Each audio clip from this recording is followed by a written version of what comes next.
कि दिल के भीतरिया ये जान कि खाइए लिहनी ना तुहरे नाम के जहरिया जान खाइए लिहनी ना तुहरे। एगो भाव भैया, कोनो लड़का कोनो लड़की से बेहद मोहब्बत करत रहल। एक दिन लड़किया के कहली कि देखा हमार माई बाबू हमार बियाह कहीं अलग लगा दिल बड़े। लड़का खाता कि वारे करेजा कितना आसानी से कह दिलू कि हमार माई बाबू हमार बियाह अलग कर दिले लगा दिले बड़े। लेकिन देखा लड़का कहता का कहता भैया कि तोहरा के रखल रहनी।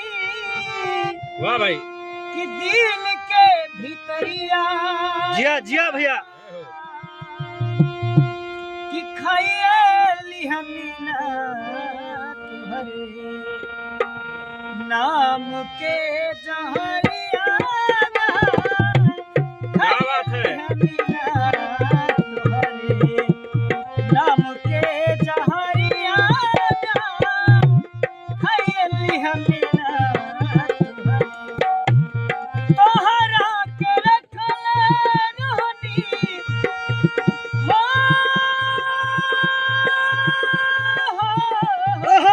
क्या बात है शंकर भाई, तोहरा के रखल रहनी। जय हो।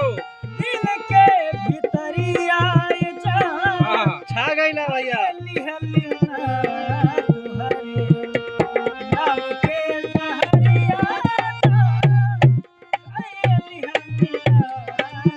जिया हो।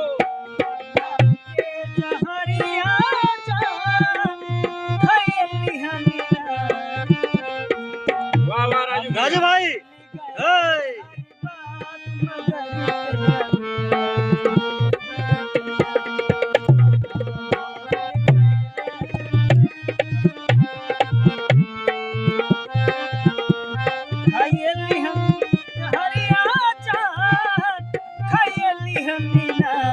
और मिजाज में आओ। क्या बात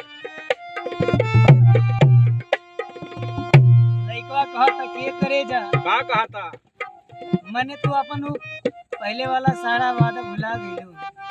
पहले तो कहत रहलू कि मर जाई लेकिन बदले में ना। लेकिन लइकवा कहता कि बारे जमाना जेकरा ऊपर विश्वास कइली ओहे हमारा संगे विश्वासघात कइली। अच्छा ये राजू भाई कह रहे हैं।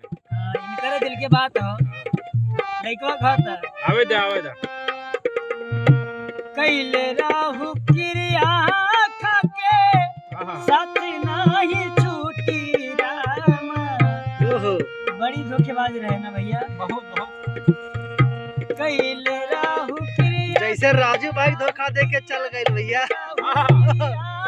खाके साथ नाही छूटी रामा। लेकिन राजू भैया कहत नहीं का कहता रे।